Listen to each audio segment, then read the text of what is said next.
Good morning, ladies and gentlemen. Good morning, ladies and gentlemen. My name is Riccardo Bosi, National Leader of Australia One. Today we have a unique opportunity and an extraordinary guest with us, Lieutenant General Michael Flynn. He's a retired US military officer. His career includes key roles in shaping US counterterrorism strategy, dismantling insurgent networks in Afghanistan and the Iraq wars. He's had numerous combat arms, conventional and special operations, and senior intelligence assignments. He was the Director of Defense and Intelligence Agency, Senior Defense Intelligence Officer in the country, and after retirement was Donald J. Trump's US National Security Advisor. General Flynn, thank you for joining us. Good morning, or in your case, good afternoon. Yeah, great. And good morning, Riccardo, and to everybody that listens to this from the beautiful continent of Australia. And just a little bit of background. Now, so how we came about having this conversation, I watched Riccardo, I watched you give just really what I thought was a brilliant speech, very patriotic, if you will, very forward-leaning, very visionary about the what we face, particularly in the freedom-loving world against sort of this assault against all of our rights and freedoms that we do hold dear. And I'll talk a little bit about sort of philosophically where I think we are, where I think we're heading going forward, particularly for not just for those that love and cherish freedom, but for the United States of America, and I think for all the people of Australia, because you're finding yourself in a place where we might have been, at the founding of our nation, but we are all together now. And I think it's really important that we recognize that, because the people of Australia are terrific. And I have been to Australia. I have many friends in Australia. I have fought alongside the Australian military. I have fought alongside and on behalf of the Australian Special Operations Forces, which I know you have great background in. And I do think that now is a time for us to think about where we are as nations, as nation states, in this very, very dynamic period of world history. And it's very important. People cannot sit still. I use the phrase, Riccardo, here in the United States, I use the phrase local action has a national impact. And I want people to get involved in their communities like they've never been involved before. It is not, I've described a couple of governments that we are up against. In our case, I've said we were up against two governments in the United States, those that are elected and those bureaucrats that run, the sort of the machinery, and because everybody wants to know what's the deep state, right? So I do feel we are, you can use the metaphor of warfare, but we have to solve our problems civically and professionally and as citizens of great countries, right? Of the great country, great continent of Australia, and of course the great country of the United States of America. And we are joined together. We have always been joined together. You can go all the way back to that, that beautiful pin that you're wearing there, or show the red corset you've got there on your suit, because that represents sacrifice. It represents extraordinary sacrifice dating back to at least World War I, and then onward to the current day and age that we are in today. And I have been out in the Asia Pacific Theater. They now call it the Indo-Pacific Theater of Operations, and we have a lot at stake. Our nations have a lot at stake. So, from the perspective of where we are, I have broken this down into really what I describe as four wars, and they are certainly physical because of all of the COVID and the types of physical restrictions that we are being placed under. So that's just one example. We have a emotional war that we are in. We're in an emotional war because people are concerned about what is happening. We don't trust the institutions of government. And so when I speak right now, Riccardo, and for all the listeners, I'm also speaking about, how I believe what is happening in the United States is very, very similar to what is happening in Australia, because the people of Australia, the great people of Australia, believe in freedom. And we have fought for freedom, and we have fought for other others' freedoms around the world and sacrifice so much. And I know how that feels. So this emotional strain that we are being placed under, where there's a dividing or an attempt to divide those of us who feel like we have this onslaught against our rights and our privileges and our freedoms, and it's an emotional strain on all of us. It's definitely at the family level, where we have families that are at odds with each other. Certainly, friends that you probably once had, that I know that I once had. We have differences of opinion, and those emotional strengths they're actually being exacerbated because of, frankly, a lot of the propaganda that we're being bombarded by globally. And it's definitely globally. It's not just in each of our nations, it's globally. And then there's this intellectual war that we are in. The intellectual war is where we have to really start to work overtime to discover the truth. So when we're told one thing, we're told that, and I'm going to continue to kind of harp on COVID, because more and more is coming out, although maybe if we get into some questions, I can address some other aspects. But the more we've learned about COVID, and then the preventative measures that are being taken, and what we are digging for, and we're discovering these doctors, these international doctors. In fact, I think that there was a international legal case presented to the World Court, I think in the last 48 hours, by a group of doctors, and it should be interesting for everybody that's paying attention to it. And it was really on behalf of humanity to say that not only is COVID a bad thing, but the preventative measures and all of the things that they're attempting to do to us to shut down our societies and to divide us as people. You're vaxxed or you're unvaxxed, right? And I mean, it's incredible. It's just incredible. So intellectually, everything that I just described just in those last 30 seconds, there's an emotional and a physical component to it. But intellectually, we have to now fight for the truth. I am a product of the cancel culture. I guess a year ago now, almost a year ago now, I was canceled from every mainstream social media platform. So I couldn't get my beliefs out. I couldn't, because I'm a big one for the information age, and I refer to these digital soldiers around the world who are fighting and discovering and posting and putting out the truth and giving their analysis. So we have this intellectual battle going on because there is a mainstream media body of organizations, and you have them in Australia as we have them in the United States of America. We have what we call the mainstream media, right? The big ticket, the big markets, and you all have the same problems.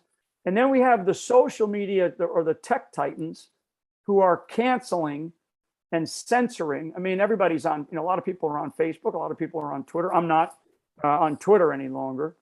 And so if you post something intellectually, they immediately stamp it as saying this is probably a lie, or this is not right. So there's an intellectual component to this war that we are facing. And what we have to do is we have to fight for the truth. And when you fight for the truth and you discover it, you then have to share it. And so those of us that are influencers, global influencers, that are certainly national influencers, you're one, whether you prefer to call yourself that or not, simply because you, Riccardo, have stepped up. As I like to say, you've stepped up to basically get into the lifeblood of Australia to resurrect something that I know is a great thing, and that's the nation of Australia. It is a phenomenal nation that really came out of a great history and a tough history, but also demonstrated your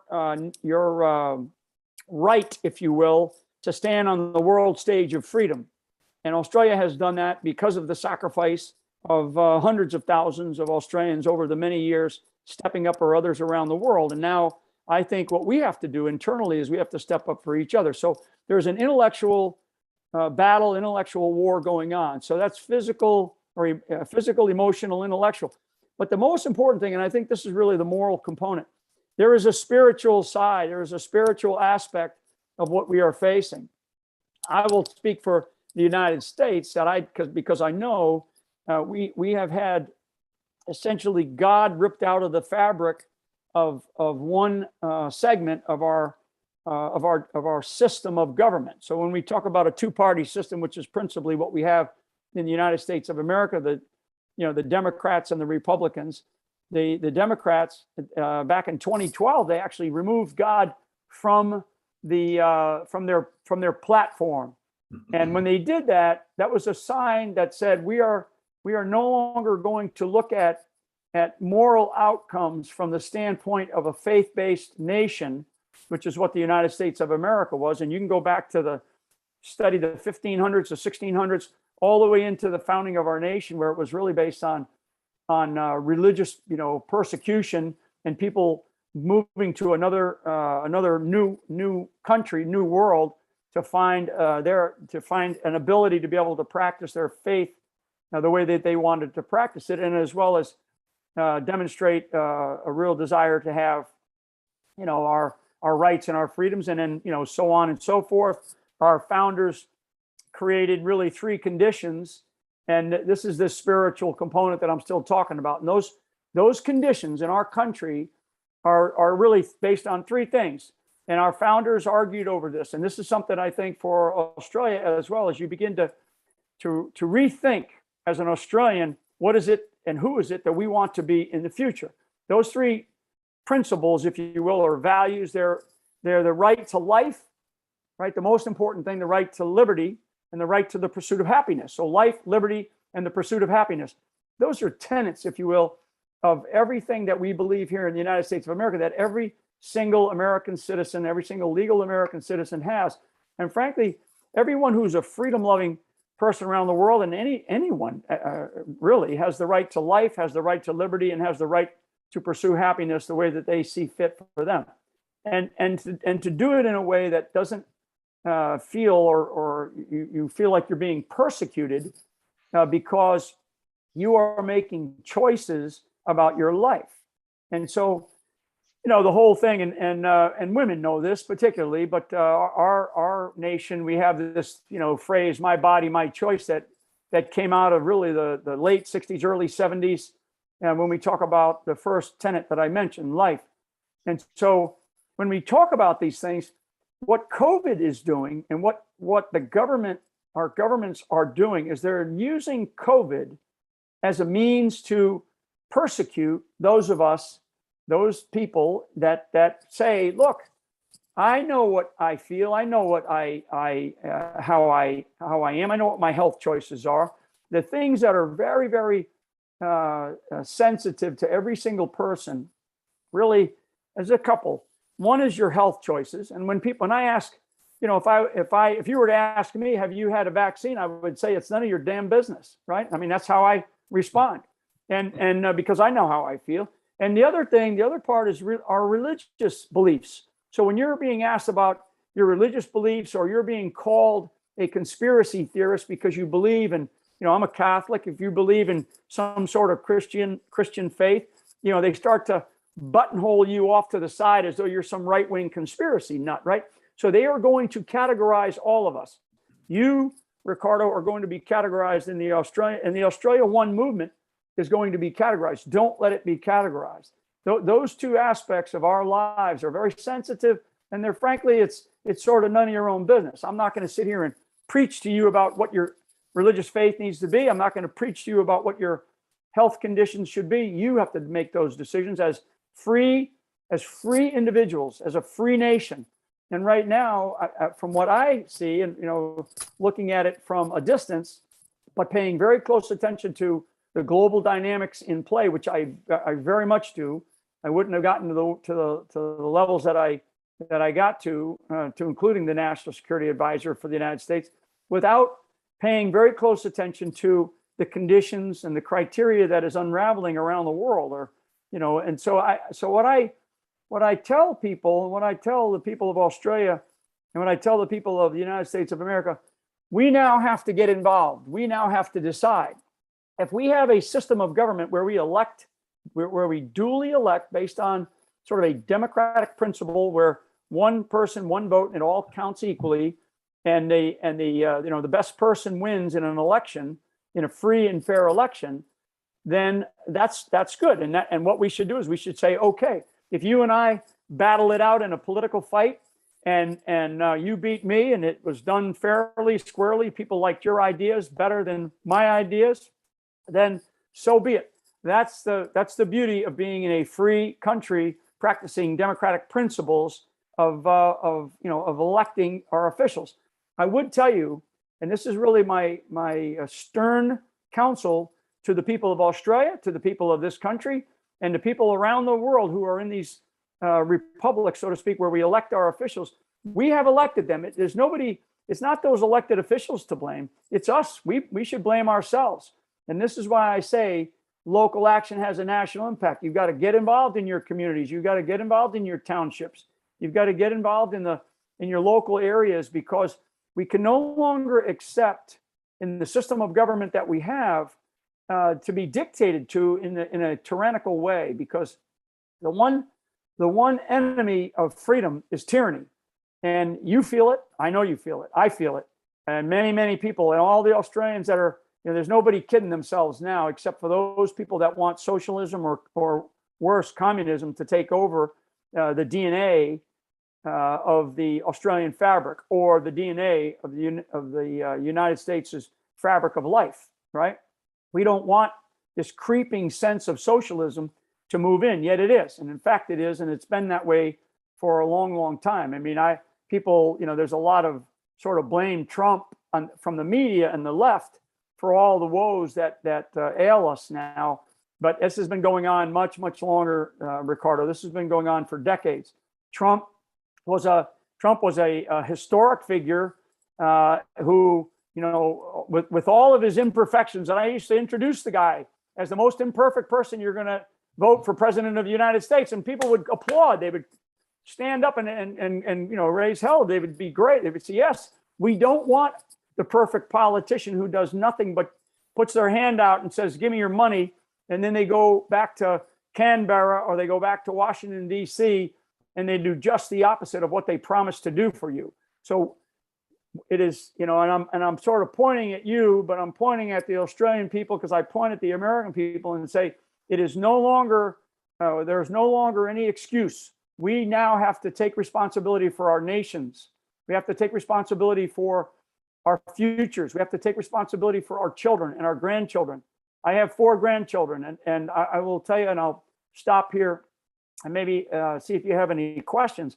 My father was a World War II veteran. He retired from the Army as a master sergeant, and he was also not only World War II, but he was a Korea War veteran. And he spent a long time in Europe. He spent a long time in Korea, and he fought, fascism and imperialism and communism, right? And I'm one of 9 children. I have 9 brothers and sisters. And thank God that my mother decided to not go off and, get a degree somewhere, and she decided to have children. But when my parents handed off this country, the United States of America, to us as your parents who sacrificed, or your ancestors sacrificed, they handed off to us on a silver platter a beautiful country, a beautiful experiment in democracy. Slightly different systems of government, but essentially we are democracies where we love our freedoms, we cherish our freedoms. They gave it to us on a silver platter. And I will tell you that I am not going to sit still like you are not sitting still, and you're stepping into the lifeblood of Australia with the Australia One Party and the Australia One movement as the Australia One leader. And we are not about to give our countries over to our grandchildren on some dusty piece of tin and say, here, here's a country that's turning towards socialism, or worse, communism. I'm not going to do that. So I'm going to continue to get involved, and it comes with sacrifice. It comes with massive sacrifice. You'll be under attack. They'll call you all kinds of names. I just filed a major legal filing today here in a federal court, because I am under subpoena for this January 6th. I call it the insurrection crucifixion. So I just filed that today. I can let you know that today. It's on the docket. It's out there in the world of social media. I've already seen many media outlets covering it. And so it never stops. And so what we have to follow Riccardo, is we have to follow, I call it the gut feel, and women know it as women's intuition. If we start to use our head too much, although we can't stop thinking, in our brains, when we overthink sometimes, and you know this from being a soldier, when we overthink sometimes, fear then kicks in, and you start to question whether or not what you're doing is the right thing. What I want people to follow is I want them to follow their heart, follow their gut, follow their intuition, and take the harder right path in life. That means sacrifice. Doesn't mean being stupid. It just means that you're going to have to sacrifice and you're going to have to do more. For this path that we are on as freedom-loving people, in order to create a new destiny for our nations, people are going to have to change the course of their lives in many cases. And you get off the couches, get out of the boardrooms if you love your country. Get off the lines if you love your country, and get involved and help out people like you. Make this movement important. Make this movement about freedom. Make this movement about our rights, and make this movement about the future for our children and our grandchildren, because that's about as far out as I can see. And I do believe that the future is bright. I believe that it is because we have many, many more millions of people that believe like I feel like you and I believe, and we are willing to do what it takes to be able to overcome this inertia from this really global reset that is in fact occurring. There's no conspiracy theory about this. It is a conspiracy, and it's done at the highest levels of these various world institutions: the World Bank, World Health Organization, World Trade Organization. It's a manipulation of those nations that sort of the haves, and Australia was one that it was one of the haves at one time.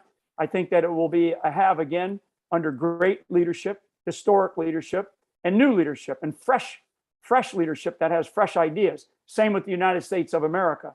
We will move forward together, and I can guarantee you, Australia and the United States of America have moved forward together for well over 100 years. I have stood shoulder to shoulder with Australian military forces on battlefields around the world, and I would be honored to do it again, facing the enemies of our nations that try to take on or try to take away our rights and our privileges, and remove what our children, what we're trying to leave our children. But we must do all this, Riccardo, right here and now. We must do this civically. We must do this professionally. We must do this smartly. And we must do this, we must kind of in the face. We've got to fight back sometimes with strong leadership, not political rhetoric. And I think that's why you and I are connected, because, and not only did I see you from afar, I watched a great speech you gave in Sydney, but also some friends in the United States of America connected us, because these are people who believe, as I believe, in what it is that we're trying to achieve. So let me pause there, and one, thank you very much for allowing me to come on to make some comments with you and to meet like this, and we'll meet again at some point in time. But if you have any questions, let me know. Yeah, thank you, Mike. That was fantastic, and it resonates with us. As soldiers, you and I both know there are fates worse than death. The countless and unnamed heroes of the American Revolution who trudged through the snow barefoot, bloodied, as they crossed the Delaware with Washington on Christmas Eve. You and your country have a real history of fighting for your liberty. Australia is now, if there's any good that's come out of this COVID nonsense, it's that Australians no longer trust blindly those who are in charge, and we've been a little somnambulant, let's say, for too long. But now they're stepping up, and it comes from every aspect of our community. We've got, grandmothers who used to play golf and tennis, and that was their life. And forgive the French, but one of them, who's now one of our state coordinators, said, "I haven't got time for that shit. We've got a country to save." And the Australian people are in a big way stepping up. And the great news is, and I guess we've taken, certainly I've been watching the US very closely, but despite the billions and billions of dollars and the decades and decades of lies, it is still a split decision. That's the beauty of it. This puts the lie to the statements by our adversaries that we are racist, hateful, misogynist, destructive cancer on the planet. You know, we're all touched with divine spark. We're in the image of God. And that's what they cannot stand. They cannot stand the idea that we are all equal, no matter how tall, short, smart, dumb, white, black we are all equal on the side of God. And you and I both know that's why they attack religion generally and Christianity specifically. They must undermine that so they can kill babies at birth and old folk when they get a bit tedious and you want the family house. That's the logical conclusion. But the great news is in Oz, the best numbers I can get, we've got about 60% are on our side. 40 are well and truly committed to what we need to do. With that middle 20%, a little bit leery and coming across. So I'm very optimistic watching what's happening in the US, and we are learning a lesson today, which you learned many, many years ago. So that's very encouraging. So that trust themselves rather than the system. Now, we're going to be I've been following your revolution, your constitutional conventions, the Federalist Papers, because you've discovered all of these things yourselves a long, long, long time ago, and we are good students of your experience to make sure we implement it in a real practical sense. You said get involved, local action has national impact. Absolutely. School boards, for example, where the parents get to get in and stick a finger in the face of the teacher and the principal and say, hey, no, you don't. That's nonsense. We want this. And there are other practical steps that we're doing. But what I think and so I'm very optimistic about Australia. We're trying to bring the country to a standstill briefly, just to show our strength. So one question I would ask, the next, I guess, 6 months, and I know prognostications are dangerous and difficult, so I won't pin you to dates, but how do you see the flow of events out of the US, which will without doubt affect Australia in the next, say, 6 months? How do you see it panning out, please? Yeah. So first of all, one of the things that I did not specifically address, but you definitely hit on it, and I think it's something that we refer to as the rule of law. One of the institutions that has clearly broken down here, and this is not one that I would be able to speak to Australia as much. You probably would be able to, certainly as you see things, but the rule of law as an institution is no longer trusted like it used to be in the United States of America. And I think that's a dangerous thing certainly in a constitutional republic and in a democracy, where if the founders taught us anything, they taught us two things. One is the act of courage in the face of just ungodly odds. And then the idea of accountability.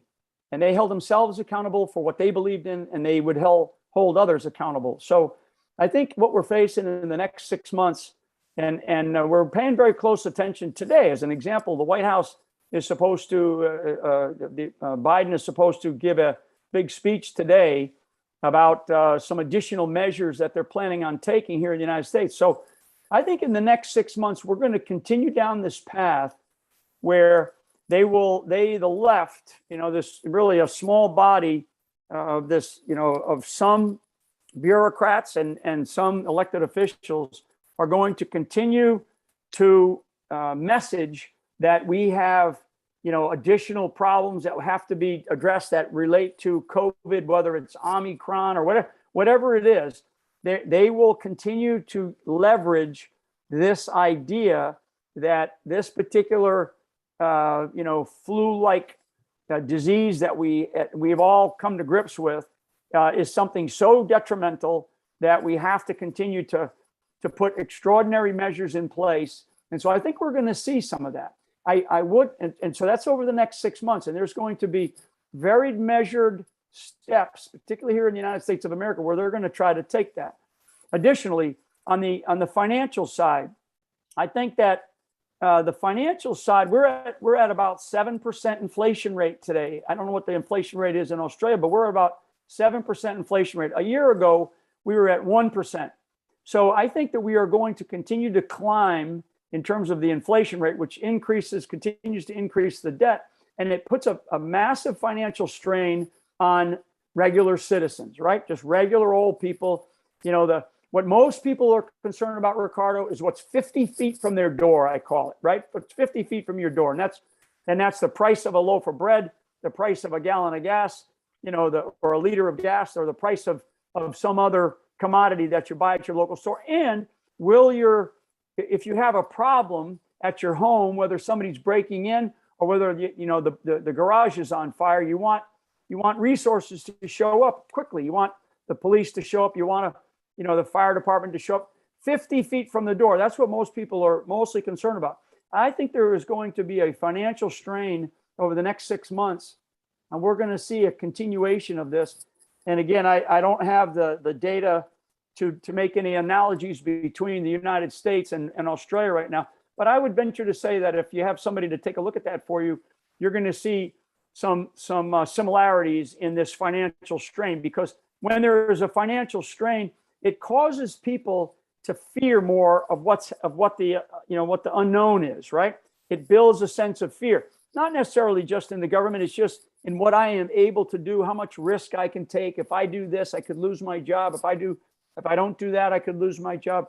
So there's going to be an additional financial strain, I think, put on the global economy, and definitely on those nations that are leading indicators of the direction that the world is taking. And clearly the United States is at the top of that leading indicator. So I think financial strain, and I think additional COVID measures. The last thing that I think, and there's probably a couple of others, but I do believe that we are going to see when we talk about the censorship or the cancel culture that we see, I think we're going to begin to see even more movement to shut the voices that are they're really professional, they're really expert, the expert doctors, the expert legal people, experts in security issues. I think we're going to see more and more of them start to get shut down, or attempts to shut them down, because in this country, I'm part of what we call a Reawaken tour that we are on. We've gone around to 7 cities. We've got another 4 right now that are already lined up. We're trying to do as many as we can as we lead into the 2022 election. And I know right now we are under extraordinary pressure when we go into these cities, or even before we can get into them. We see the media and others in the local government who are on the left try to shut these events down. They don't even want us to have a freedom rally to talk about our rights, or to talk about the health conditions that are going on, or to talk about the free and fair elections, or to talk about how do you what's the action plan for you to get involved in your communities, because that's one of the big things that I talk about. So I think those are 3 things. I think this additional COVID restrictions and measures. I think that there's going to be a move towards more financial restraints being put on the local, just regular old people. And I think we're going to see the larger body of media and government try to shut down some of these various rallies that like if you said, look, I'm going to go on the Capitol steps of at Canberra, or I'm going to go up I've been up to the mountain up there, or you go to some other place in Sydney or some other location, and you want to hold a rally for the Australia One Party. And again, I don't know exactly what the laws are for peaceably protesting or peaceably assembling. I imagine it's pretty, in the past, it's been pretty easy to do. You show up with 1 million people, they're going to try to shut you down, and you're going to hear all kinds of noise about you. So people like you, people like me, and it's not to be stupid, but it's to be fearless. It's like my mother used to say, sticks and stones can break my bones, but names will never hurt me, right? And boy, have I had to live that one. And it's so true. It's so true. So I don't care what they call me. In fact, the more that they call me out, the more, and they know this now. So they kind of go quiet on me on certain things. But the more they call me out, the higher my stature becomes, because when people actually take a hard look at who Mike Flynn is, who General Flynn is, and you can go, people can go to generalflynn.com. I've created a website just to say, you want to know who I am? Go look at it. I've tried to post everything I've ever done on there, to include all of the legal battles I have faced. So I think for someone like yourself, and I only offer this to you and frankly to those listeners, and I hope that there's many, I hope that there's millions and millions of people from Australia, that in order to live in a free society, in order to have freedom, like we always like to say in the military, or I have a sign out in front of my my home where I'm sitting right now, freedom isn't free, and it's never going to be free. And all people have to go do is go to any veterans cemetery, any memorial cemetery, and you can see the results of freedom and the sacrifices that freedom requires. And so now we have internal issues that we have to deal with. We have a domestic set of issues that we have to deal with. And like I say, this is our problem. This is our fault, and this is our time to get involved. So we created this because we the people, like we love to say here in the United States, right? We the people created this. We're the ones that put these people into office. We're the ones that were asleep at the switch, allowing our school boards to take over the education of our children. Allowing local townships and communities to dictate to us how we're going to live, and certainly allowing our federal governments to do things that are way outside the mainstream of our constitutions. And so we created this mess. Men wrote the Constitution, and believe me, it can be taken apart by men if necessary. And so what we have to do is, and I use the word men in a general way, but I mean, we can fix this too, and we can fix it by stepping up, standing up, getting involved, and participating. No one in our countries can have the excuse, well, I don't do politics anymore. I know that you would much rather be doing something else. I know I would much rather be doing something else. All of us are now involved in the political life of our country if we want to continue to have a free nation, under God, right, indivisible, and like we like to say, with liberty and justice for all. And I think that is so important. Those words that were fought for, sacrificed for, they have meaning for both the United States of America and for the great citizens in the great country of Australia. Mike, thank you very much. Extraordinary. It's been, look, we could listen to you all day. I know you've got a full day ahead of you. You've got a dozen more interviews to do. So we are privileged, and it's been an absolute pleasure to have you today. Thank you so much for your time. I look forward to, perhaps if we're lucky enough in the future, to catch up again to see how things are going. Absolutely. I'll be following you, Riccardo, very closely, because I really do believe that, there are historic figures that step up in historic times. And I do believe when I first saw you speak, I said, wow, this guy, we got to pay attention to this guy.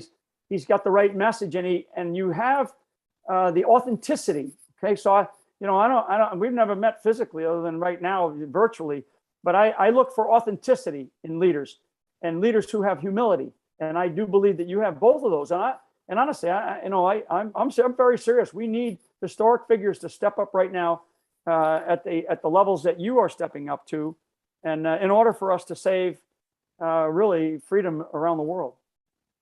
Thanks, Mike. Much appreciated. We'll let you go. We know you're busy. So thank you very much for your service. Thank you for what you have done, what you are doing, and what you will continue to do in the future. We look forward to catching up with you, hopefully again in a month or three. Thank you so much, Mike.